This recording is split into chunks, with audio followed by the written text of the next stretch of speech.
Жаңылыктардын кечки толукталган чыгарылышы эфирде. Аны мен Назгүл Абдрахманова алып барамын. Саламатсыздарбы? Алгач кабарлардан учкай маалымат.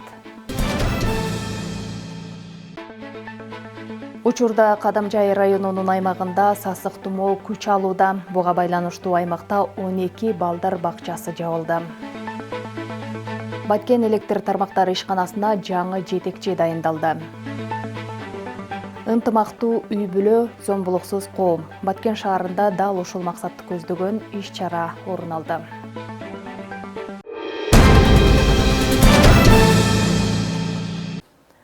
Мамадалиев Нурлан Заттарбекович Баткен электр тармактары ишканасынын директору болуп дайындалды. Жаңы дайындалган жетекчини эмгек жамаатына Кыргызстан улуттук электр тармагы ачык акционердик коомунун коммерциялык маселелер боюнча башкы директордун орун басары Уларбек Дүйшөөлү таныштырды. Белгилей кетсек, Мамадалиев Нурлан Заттарбекович буга чейин Баткен электр тармактары ишканасынын коммерциялык маселелер боюнча директордун орун басары кызматын аркалап келген. Эмгек жолун 2001 жылы Ош электр ачык акционердик коомунун Кара Суу райондук электр тармактары ишканасында баштаган. Билими жогору Адышев атындагы Ош технологиялык университетин аяктаган. Тиешелүү буйрукка Кыргызстан улуттук электр тармактар ачык акционердик коомунун башкы директору Илгиз Сыдыгалиев кол койгон. Учурда Кадамжай районунун аймагында сасык тумоо күч алууда. Кадамжай жалпы дарыгерлер практикалык борборуна кайрылгандардын арасында сасык тумоо учурлары көбөйгөндүгүн ак халатчандар билдиришет. Буга байланыштуу аймакта 12 мектепке чейинки билим берүү мекемелеринде окуу тарбия процесси онлайн режимге өткөн. Темага кесиптешим Алтынай Шабидинова токтолот.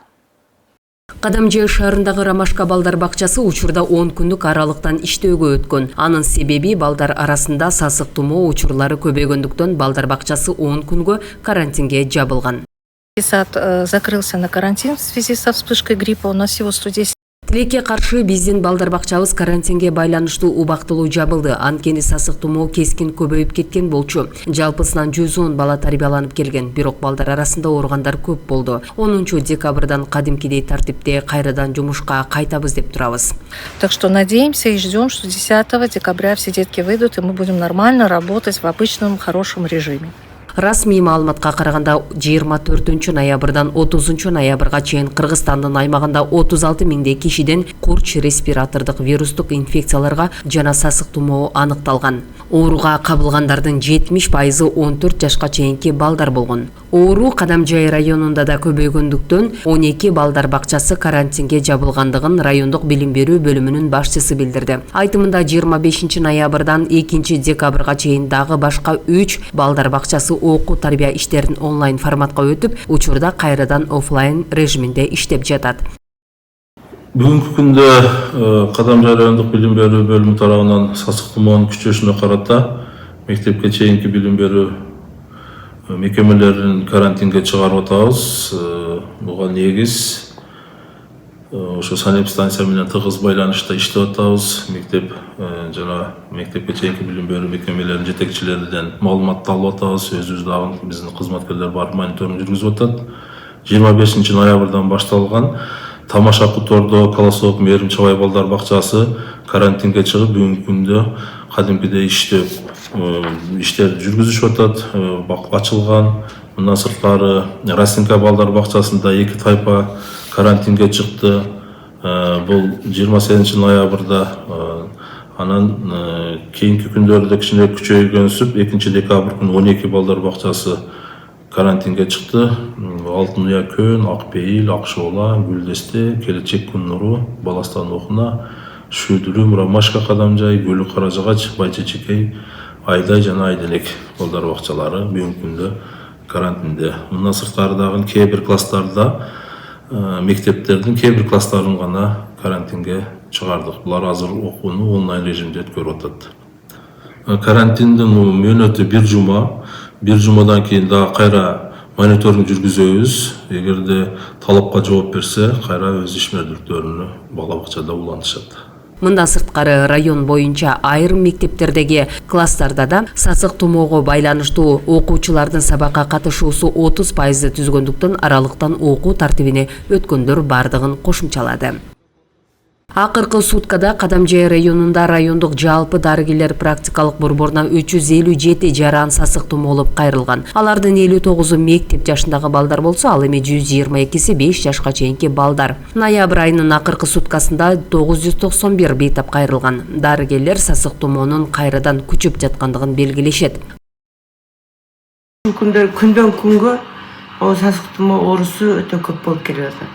Бүгүн мен ушул убакка чейин 9 адамды прием кылдым. Эми анын ичинен 3 документи жок келиптир. Ошондо 12 адам прием кылсам, 12-нин ичинен уже 6 сасык тумоо менен келди.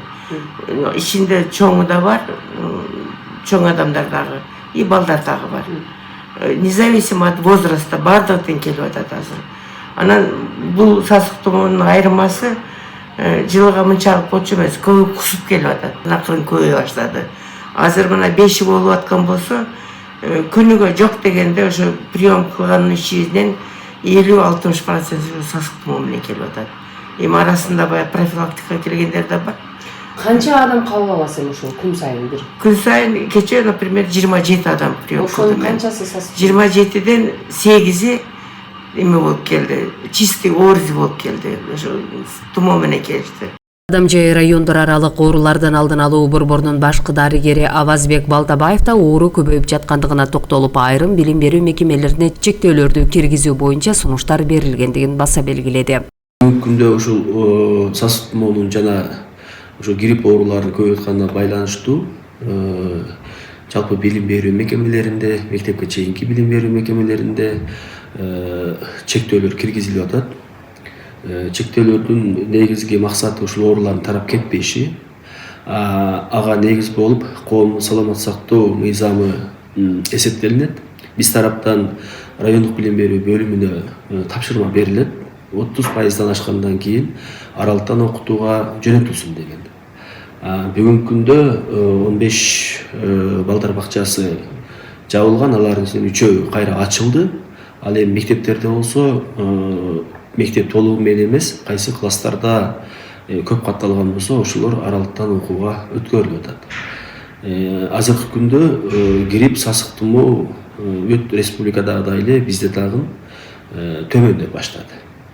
Дарыгерлер сасык тумоонун белгилери көбүнчө кусуу, табиттин жоктугу жана жогорку дене табы менен катталууда дешет. Андыктан сасык тумоону жоктуруп албоо үчүн коомдук жайларда бет кап колдонуу сунушталат. Алтынай Шабизинова, жаңылыктар.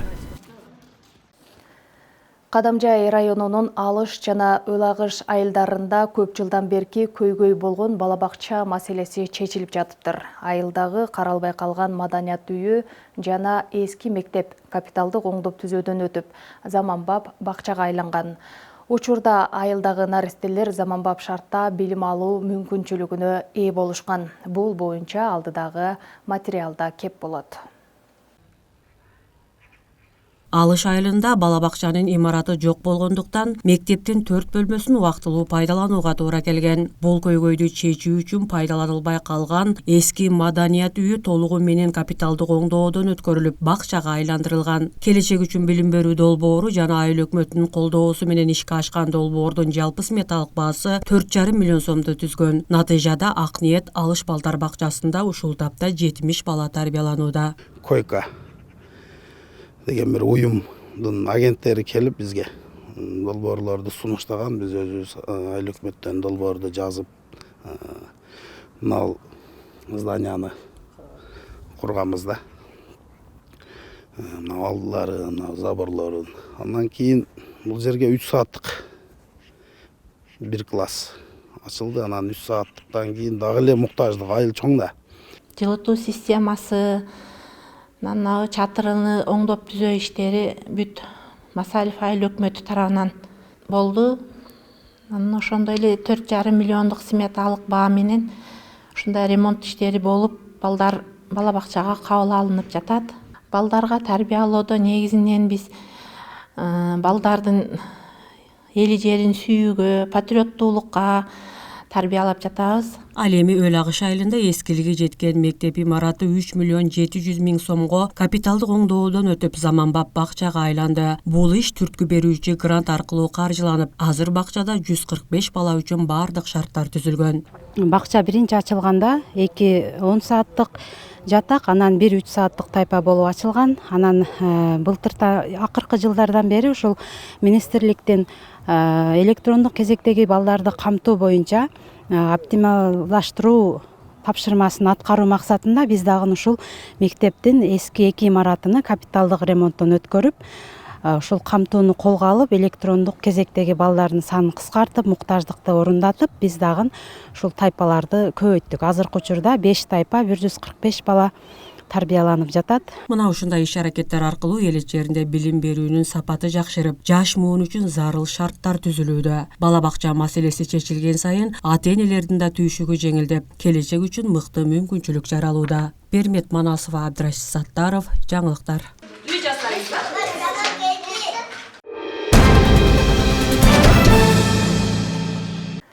Бүгүн Баткен мамлекеттик университетинде үй бүлөлүк зордук зомбулук жана балдарга карата кылмыштуулук темасында иш-чара өттү.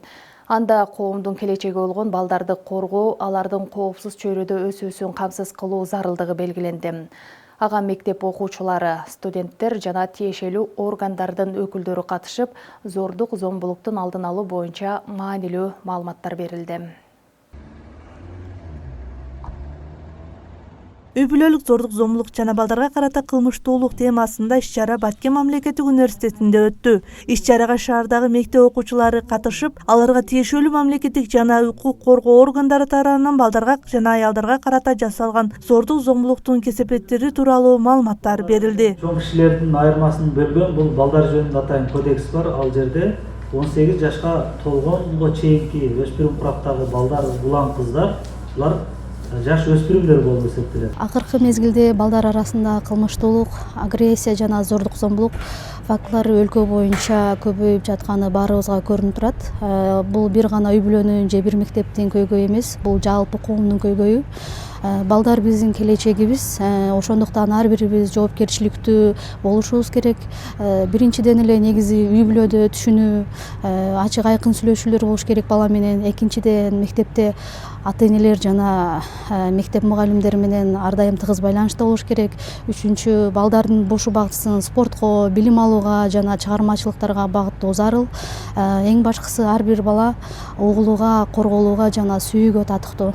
Иш-чаранын жүрүшүндө окуучулар арасында түшүндүрүү иштери жүргүзүлүп, укуктук маалымдуулукту жогорулатуу максатында суроо жооп форматында баарлашуу уюштурулду.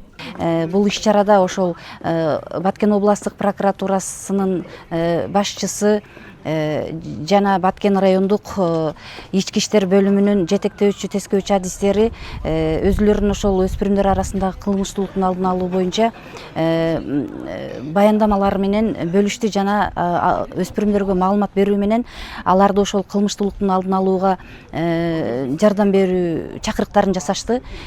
Ошондой эле бүгүнкү ошол иш-чарага катышкан өспүрүмдөр дагы ошол өздөрүнүн кызыккан суроолорун берип, бул иш-чара активдүү деңгээлде өттү. Андан ары Баткен мамлекеттик университетинин студенттери тарабынан сахналаштырылган көрүнүш тартууланып, анда үй бүлө мүчөлөрүнүн бири-бирине карата жасаган зордук зомбулугу, анын балдар психологиясына тийгизген терс таасири чагылдырылды. Бүгүнкү иш-чарадан зордук зомбулукка каршы кантип сактануу керек экени, бирөөлөрдү кантип коргоо керек экенин түшүндүм. Жана жаш балдар арасында зордук зомбулук көп болуп атканын, аларды кантип коргоо керек экени, кимге айтыш керек экени көбүрөөк маалымат билдим. Буга чейин деле билгенмин, бирок бул иш-чара аркылуу мен көбүрөөк нерсени билдим. Өзүбүздөн чоңдорго жана коркпош керек экендердин баардыгын билдим. Жана бул иш-чара бизге көбүрөөк маалымат берди жана көбүрөөк нерселерди өзүбүзгө камтып алдык. Негизги максат жаштар арасында зордук зомбулукка жол бербөө, көйгөйлөрдү тынч жана укуктук жол менен чечүүгө үндөө, балдардын жана аялдардын коопсуздугун камсыз кылуу болуп саналат. Динара Курбанбекова, Жорек Кубанычбек уулу, жаңылыктар. Эми кезек расмий кабарларда. Кыргызстан менен Пакистан ортодогу товар жүгүртүүнү $200 миллион жеткирет. Бул тууралуу президент Садыр Жапаров жана Пакистандын премьер-министри Шахбаз Шариф Исламабадда өткөн Кыргызстан менен Пакистандын ортосундагы инвестициялык форумунда белгилүү болду. Бизнес форумдун катышуучуларына Кыргызстандын инвестициялык мүмкүнчүлүктөрүн ачып берген толук маалымат берилди. Пакистан менен соода экономикалык жана инвестициялык кызматташтыкты кеңейтүү келечегине өзгөчө көңүл бурулду. Бизнес форумга инвестиция боюнча улуттук агенттик баш болгон бир катар ишкерлер келип, Пакистан менен кызматташуу багыттары боюнча долбоорлорду талкуулады. Пакистан азыркы тапта IT технологиясын дүйнөгө жайылткан мамлекеттердин катарында. Бул тармактагы ишкерлер Кыргызстан менен кызматташууга кызыктар. Жергиликтүү IT адистери болсо 2 күндө эле 20дан ашык компания менен жолугушууларды өткөргөнгө жетишти. Өзүңөр билгендей, бул IT тармакта Пакистан жакшы иш алып барышат. Дүйнө жүзүнө экспорт жасашат. Ошол максат менен биз ошол опытты изилдеп жана ошого бирге иштешүүгө максат коюп келгенбиз. Бул биринчи максат. Экинчи максат пакистандык чоң ири компанияларды Кыргызстанга тартуу, Кыргызстандын мүмкүнчүлүктөрү жөнүндө айтып берүү. Өзүңөр билгендей, Кыргызстан пакистандык компанияларга Борбордук Азияга жол ачып бере алат. 20 жылдан бери солгундай түшкөн эки өлкөнүн карым-катышын жандандыруу боюнча алгылыктуу келишимдер түзүлдү. Экономикалык кызматташтыкты арттырып, товар жүгүртүүнү эселеп көбөйтүү боюнча түзүлгөн меморандумдун алкагында эми эки тарап жол картасын иштеп чыкмай болду. Пакистан Республикасынын ыйгарым укуктуу органы менен ушул 200 миллион долларга жеткирүү боюнча бир мындай өз ара түшүнүү меморандумуна кол койдуган болчубуз.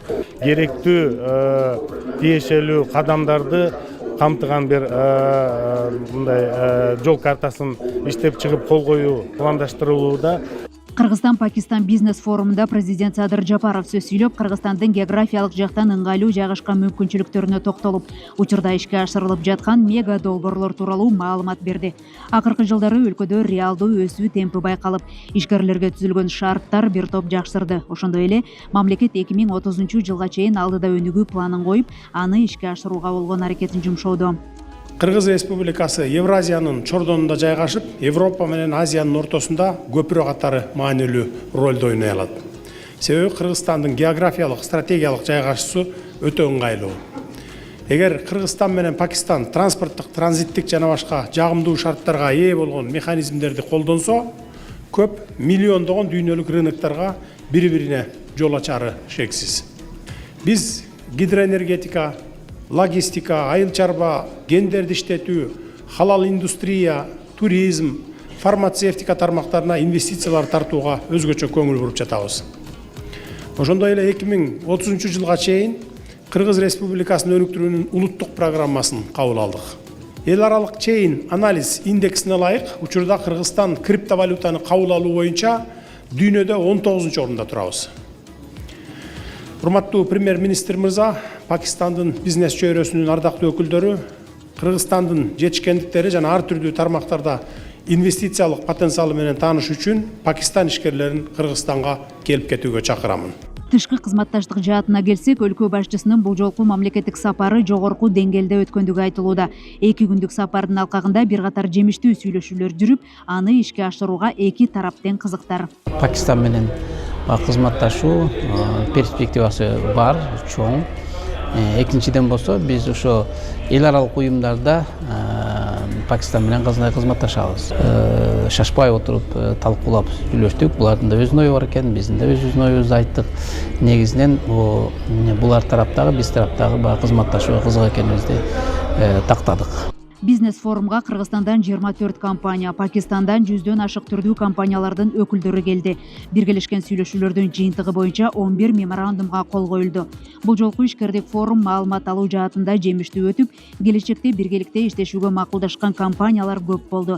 Эми алардын жемиши эки өлкөнүн экономикалык кызматташтыгын арттырууга салым кошмокчу. Кореядагы мыйзамсыз мигранттарга айыпсыз чыгуу укугу берилди. Тышкы иштер министрлигинин белгилегендей, программа 2025 жылдын 1 декабрына чейин жүрүм-турум тартибин бузгандарга тиешелүү. Бирок бул мүмкүнчүлүк кылмыш жасаган же мыйзам боюнча мажбурлап чыгарууга тийиш болгон адамдарга жайылтылбайт.